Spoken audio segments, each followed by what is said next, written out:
What's up, heathens? How y'all doing? I'm the Godless engineer, and I critically analyze apologists' claims to give you the best arguments and information so that you can stand up and use your voice. Today's video is from the line. We're going to be hearing from a caller that's decided to call in and try to prove either God to us or some other kind of crazy idea. So, if you want to fuck around and find out how crazy this call gets, then please stay tuned.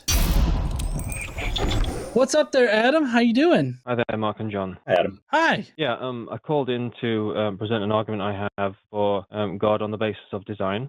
Okay, yeah, Well, shoot. Okay, well, my argument makes a note that the structure of mathematics is the same as the structure of a mind. So bounded values from infinite sets, and minds select information in the same way. To see that the universe is designed, you need a model where design is the relationship between mind and information. It also has to establish what kind of information physical mechanisms can output, in contrast to the kind of information that minds can output. So if the laws of the universe consist of specified information, then the kind that's the kind that can only be generated from an infinite set, then this implies that the function responsible is one that doesn't have constraint, which is what free will is. So this in turn would imply that the universe is the output of a mind, because it's the only, it implies a function that isn't constrained by anything. As such, design is a function by which minds generate information. Oh, so are you saying that the universe... Oh, sorry, you go ahead, Mark. Oh, well, just with free will, that would only sort of apply to somebody who's not a determinist, right? So if we're determinists, we'd disagree that you have free will at all. I'm not a determinist per se, but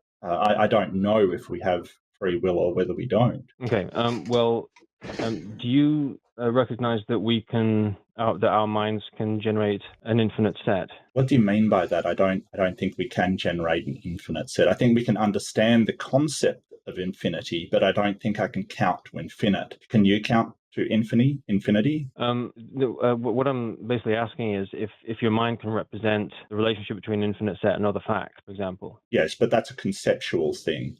Like we can't really, like, it's like paradoxes, right? Paradoxes can't exist in math or the real world. We can't have a paradox, but I can say this statement is a lie, and it's a paradox. It cannot be resolved. So conceptually we can understand these things, but I don't think we could either A, visualize them, or B, have a sort of mental structure that accurately represents them. Okay, I mean, what I'm kind of asking is, like, if we have access to it.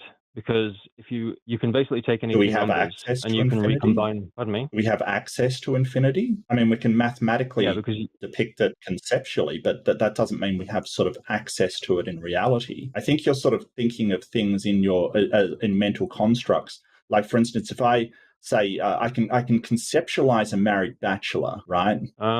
Well, that's just a contradiction. Well, yeah, it's a paradox, but I can still conceptualize it, or else we wouldn't be talking about it. Right, but I mean, you can conceptualize a sentence, but it doesn't mean anything. But infinity does have a meaning. What meaning? Well, yes, but I'm sorry. Go ahead. Yep. Well, I was just asking. Like, I'm wondering, like, what meaning are you trying to attribute to it? Because I don't know.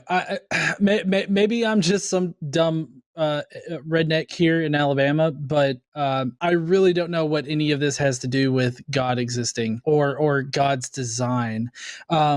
Because the way that I see design and the design argument is that basically you're specially pleading that God has to exist because you think that the world is designed.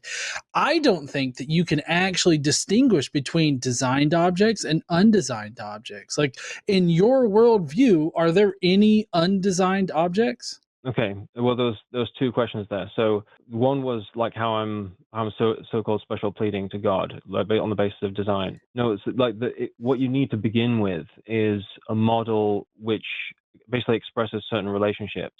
So the relationship that's important is mind and information. So we don't begin with the presumption that everything is designed. That's more like... Well, hold on. If I can pause you real quick, because I know that this is a big problem for a lot of creationists out there. Can you define information? Yeah. So information is a true or false distinction from within a set of values. A true or false distinction between a set of values.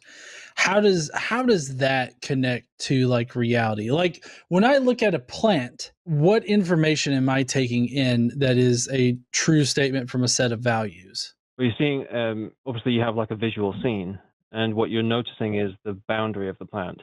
So you're noticing the part that is the plant and the part that is not the plant. So you're making a distinction between sort of like X versus not X. So it's not X would be the environment of the plant, whereas X would be the plant itself. So Adam, it You sounds see, I like would have gone with color. anything. Sorry, Well, Mark, you go ahead. Yeah, I've sort of heard this before, and this sort of definition of information we could apply to, say, the pulsings of a pulsar star, right? Like it is giving us some sort of data about the star itself. We can tell a lot about its life cycle and things like that. And if you want to say, hey, that's information, which I would probably define it myself as data, just raw information about the world around us.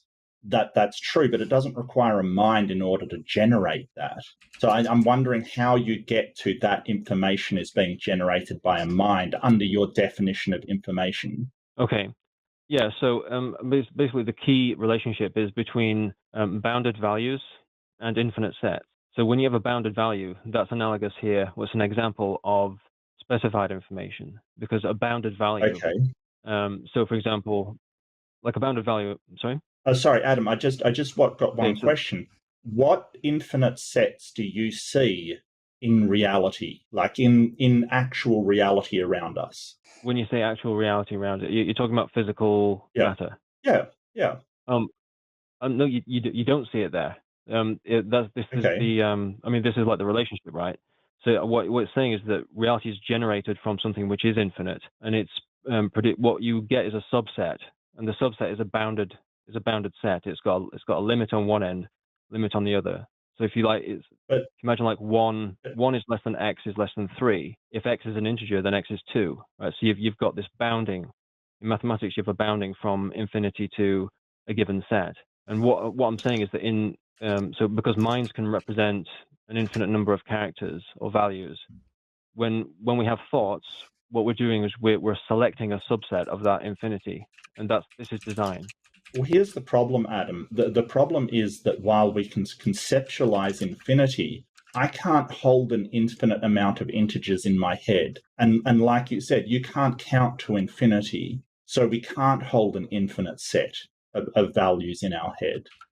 We can conceptualize the idea of things that can't exist in reality, like a married bachelor. We can conceptualize that, but we don't see it in reality. Just like we can conceptualize infinity, but we can't count to infinity in our head, and we don't see it in reality. So whether or not we can conceptualize a God, I'm not arguing that. What I want to know is whether that God actually exists in reality. And the idea that we can sort of conceptualize infinity and then we can represent that in mathematics, which is really a language, it doesn't actually get to whether God exists in reality for me. You've got to have more than that. Okay. I mean, I agree that we lack the cognitive workspace to just represent an infinite number of characters or numbers in our heads. The thing is that what infinity is, and that's the reason why we can understand it, right? So if we can't represent it in our minds all at once, then we have to start asking, well, how is it that we know any facts about infinity? The reason is because infinity is a product of, well, our understanding of infinity is a product of the relations that distribute over mathematical sets. So the point is that you can take any two numbers and you can produce any other number from them using the mathematical relations. So you can take any two numbers and multiply them to get any number of any size. So that's the form that infinity is taking. And it's similar with semantics as well. I mean, when we look at human language, if you just imagine like a Japanese character, there's no particular reason why that character should mean whatever it does mean in the Japanese language. And the same goes for our alphabet. We can just imagine a number, like an infinite number of different characters, and we can just assign an infinite number of meanings to them. So what I'm kind of saying is that the mind has this ability to represent. Well, I was just going to say, yeah, all of those are very subjective and human-defined things. I feel like your argument must entail God being detectable in the natural world. How is God detectable in the natural world? Okay. Well, I mean, so if God is omnipresent, and I'm going to attribute the triomni attributes to God. It's kind of like saying how, if you imagine how is like asking like how are the rules of a mathematical set detectable within the elements of the set. The truth is you can't see the rules. The rules are invisible, but they're omnipresent. They're always there. So what I'm saying is that everything that we see is some kind of image of God.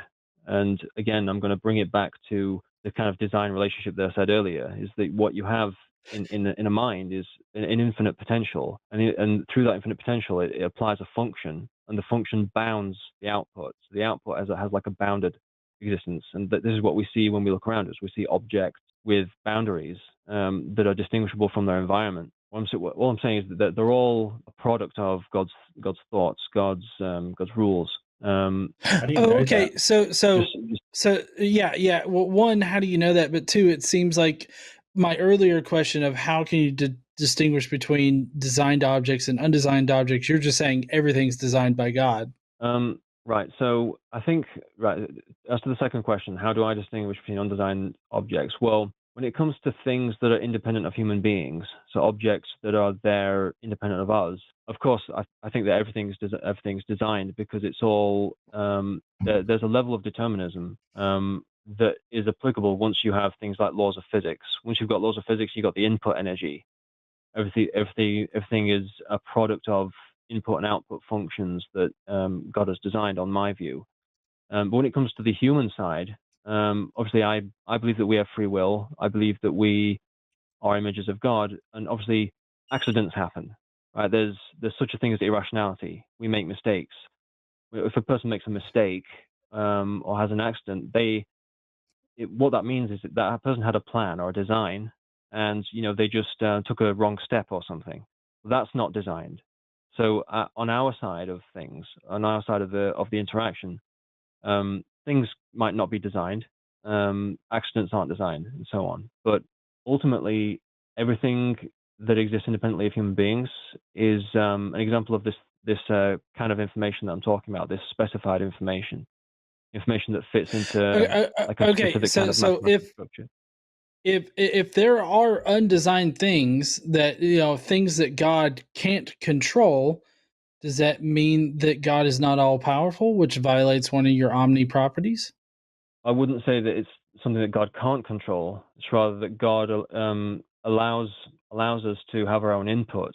Like he allows us to he gives us our own authenticity over certain things.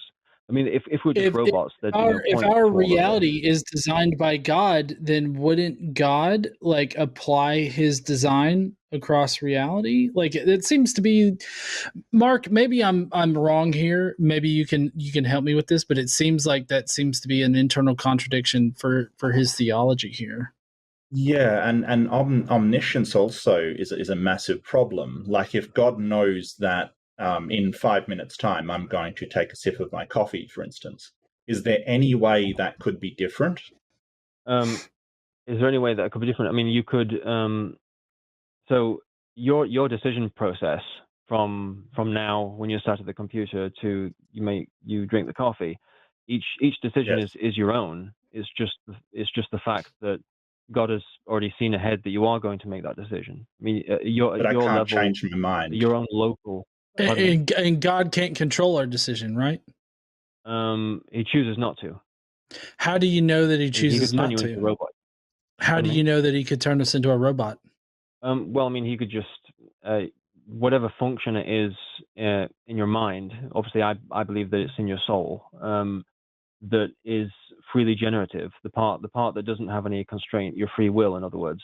I mean, he could just remove that. I mean, he could just make it so that your body just operates autonomously and according to just physical laws and stuff. I mean, like, is there any instance in reality where God has done that? Of course, no. But then how do we know that he can? What? How do we know that he even can? Like, if it's never happened before, then how do we know that God can remove that? Well, I mean, knowing that he can. I mean, we're taking as a background assumption theism itself, right? So you're kind of accepting this is like an internal critique, right? You're just accepting whatever it is we think, and saying how can that happen? Well, of course, the reason why it wouldn't happen is just for the sake of consistency, right? God is going to want the world to be consistent. It's not going to be like just random stuff happening, because that would just encourage people to not take reality seriously. But when you're saying can he remove it though? Well, the functions are the structure of people's minds is also designed by him, so he could just remove any particular aspect of it. I mean, he's the one that's holding it in existence. What do you mean by holding? I think from sort of what I'm hearing is that just the idea that we can conceptualize things so that a God must exist in reality, kind of thing. That's really what I'm getting from you, Adam. And I really want to push back against this idea of just because you can conceptualize something, it must exist. So the very idea that just because infinity exists in mathematics, we conceptualized it and put it in as a function in mathematics. What I want to know is whether God exists in reality, because I believe, probably quite rightly, that I can have all these concepts in my mind. I can make things up in my mind that don't enter reality. Like, for instance, I can hold a concept of a magical stone called a Blarney stone that does magic in my mind, but that doesn't actually exist in reality. And sort of the idea that, okay, well, infinity is a conceptual thing in mathematics, therefore there must be something providing the infinite. You haven't given an accounting for any other possibility, like a infinitely magical Blarney stone, for instance. You're sort of starting with a God must exist and then working backwards to accommodate it, using sort of maths and these conceptual things. But it really does sound like you're just trying to define a God into existence as being the author of things that are conceptually unlimited. Okay. Well, I have a couple of things to say in response to that. So one is that obviously it sounds like what you're asking me is kind of like what provides the soundness of the account. So the account might be valid, but it might, Right. but you don't see what is sound about it. Yeah. The other thing is to do with like any sound account that we can provide for things. So sorry to interrupt you. I just want to make a distinction for the audience, and maybe, if John doesn't know, the validity is whether it's logical, like logically valid, like it logically follows. And I don't have a problem with that. Just like the Blarney stone, there's nothing against logic in that. Soundness is whether it is, actually true. And really we're looking for evidence that it's true. So yes, the soundness. And sorry, Adam, I just want to make that distinction in case people didn't understand the difference. It's fine. Go ahead. So yeah, if we're going to provide, when we have to provide an account for something, and when we're basically analyzing information from the world, this concept becomes important called modeling, right? So obviously the three of us can agree on what we can see on the reality that we share, but our models might be completely different. So we might have completely different definitions of information, for example. And so this is kind of the reason why I gave the introduction that I did, where I talked about specified information. That was me kind of explaining my model. And so the model it intends to consistently interpret the relationship between mind and information. So basically, like I said, it's modeled on math. So a mind is a thing that can have an infinite set, or shall I say, represent at certain times or represent an infinite set. The information are bounded values, and the function. So in mathematics, you have functions that go from one set to another. The function would be design, and so that kind of the intent is to create a consistent account of what design would be. And so that's kind of like that has to be the overarching framework for any evidence that we see in the world that we then interpret. And so what provides the soundness would be observing that there are objective laws in the universe that are responsible for interactions, forces that reconfigure the matter and energy. Obviously, we can describe those laws in our own way, but ultimately, have a successful description, those descriptions have to actually correspond to the forces. They can't just be nonsense. They can't just be made up. So the specified information aspect would be things like, energy matter equivalence. So like, E equals mc squared. Right? So that's, I would say that is a form of specified information because it has a value and it's distinct. And I would say that is the indicator of the existence of God. But you have to accept the model first. So if you had a problem with the model, you'd be able to object. Yeah, I do have a problem with the model. I really see you're not bridging the gap between what we have in our mind. Like, because don't get me wrong, I totally agree that the universe has physical properties that we describe in the laws of physics, right? That's what you're talking about, essentially. And these descriptions may be inaccurate or they may be more accurate. Like, for instance, Newtonian gravity, Einsteinian model is way more accurate. I get what you're saying there, but I don't understand how you bridge the gap between something we have conceptually and something that actually exists in the real world. Because it sounds like to me that your idea of specified information and therefore a mind is just anything in reality, any kind of data we can glean from reality. And I think that you have not bridged that gap between sort of the information that we have conceptually and information that we gather from the world around us being somehow indicative of a mind. You haven't shown that to be the case. All that you've shown is that the universe has certain physical properties that we evaluate and make models of. That's all you've shown. And I agree with that. But you need to show that these physical properties of the universe are actually coming from a God and not a magical blarney stone, or not just properties that are inherent to at the formation of the universe, whatever may have caused that.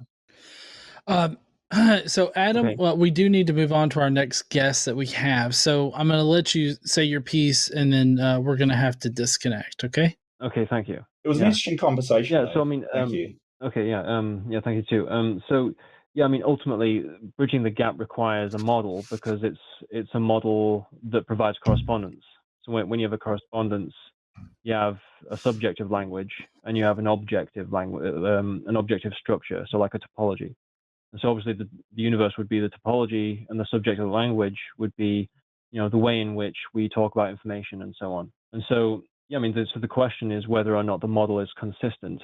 And so, I mean, I hope I've provided a convincing reason to think that the model accurately represents the way that minds work and the way that math works. And once we plug the facts in from the physical universe, I hope that the inference becomes clear, that we can reason that the starting conditions of the universe, the laws of the universe, laws of physics, are the product of a mind. Yeah, I mean, I'm not going to agree with that. And honestly, it sounds like a whole bunch of Jordan Peterson bullshit to me, but that's why I have Marc here.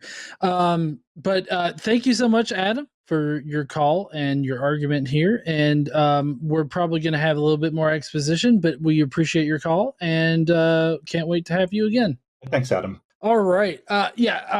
Marc, I'm so glad that I had you on tonight for that call, because honestly, when people start in with the Jordan Peterson philosophical bullshit, like, I don't know, my mind tunes out. I don't know if I have this strange suspicion that I do have like ADHD and some kind of neurodivergency, but like, I don't know, I just sort of tune out when it comes to that kind of stuff. And it's like, you're just adding a whole bunch of word salad onto these concepts that are only meant to confuse people. I don't know. What do you think about that take? I think that sort of the stretch for me is that it has to be an intelligence because we are getting some kind of information from the universe. Like, I don't see why that has to be the case. And I have this example of the Blarney stone. So a magical stone can do anything, can create the universe, but it has no mind. It's just magical. So when you have these properties of can do anything, of course it can account for absolutely anything because it can do everything.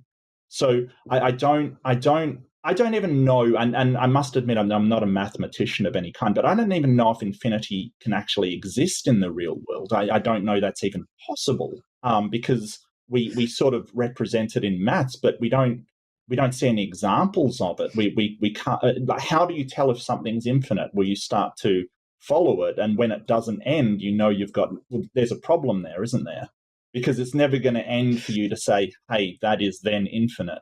Yeah. Well, I mean, I've got a minor in math, and I know that we work a lot with infinities in math, and we usually calculate the values of something as it approaches infinity.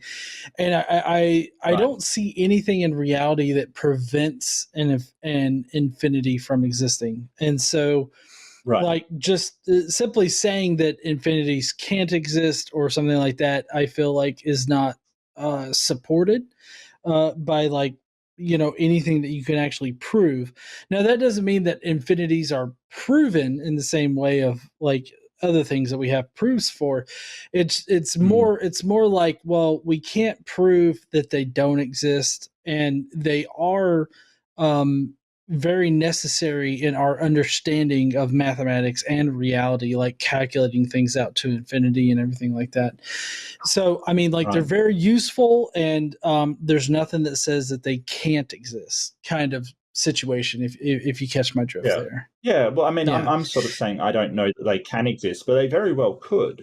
But what makes an infinite automatically a god is that is the leap that I'm not getting. I totally agree with you there. Like, that's definitely a logical leap that a lot of these presup and I guess more Jordan Petersonite sort of apologists like to make. So, well, heathens, that's going to be it for this call today. If you want more of this kind of content, you can hit up the links down in the description to go and subscribe to The Line here on YouTube. We're always producing great live content where we take callers from people. We're also adding new shows all the time. So please go down there, subscribe to The Line so that you can get more of this kind of content. I'm not sure if this was 20 seconds or anything like that, but yada, yada, yada. Jimmy, go fuck yourself.